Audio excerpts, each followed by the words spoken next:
Hi, and welcome to this look at some selected ionization energy exam questions. We'll start off by looking at this one, which is obviously to do with successive ionization energies. So they want you to work out which group of the periodic table would the element be found. So what you need to do is look for the first big jump in ionization energy. So in this case, it occurs between the second and third ionization. So this would suggest that the third ionization is removing an electron from a new or inner shell. Hence why it takes more energy to take it away, because it's closer to the nucleus.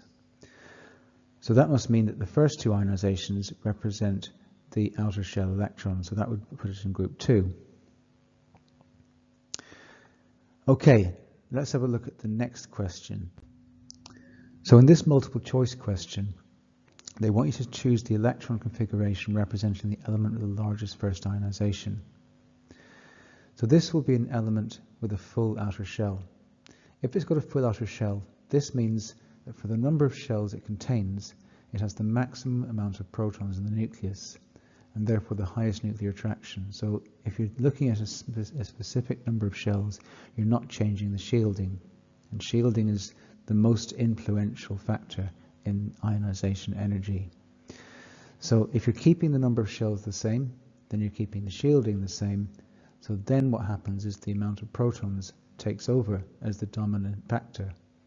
So therefore the highest nuclear attraction for the outer shell electrons will be in place.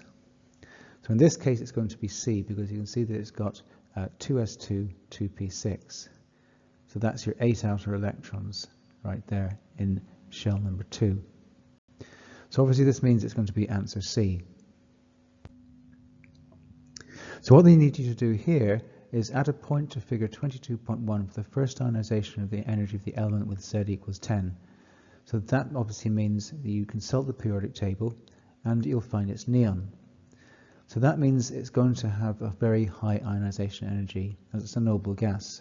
Similar reasons we discussed a moment ago. So therefore you put the X, or however we want to draw the cross, up at the top left hand corner. So it needs to be larger than here. So it needs to be larger than 1500. So it's in anywhere in this area that we're looking at. So the next.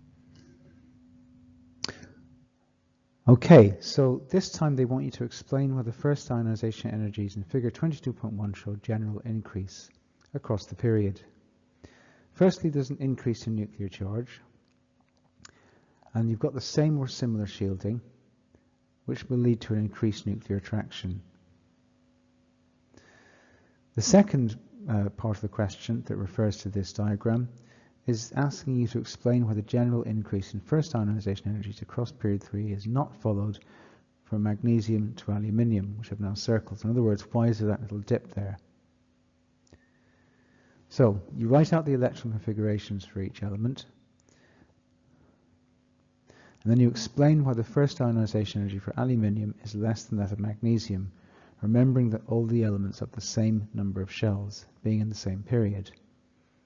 So the way you word this is by saying 3p electron in aluminium is shielded by a full 3s orbital. Okay, hopefully this is a useful look at this type of question. Until next time, thanks for listening, and see you soon.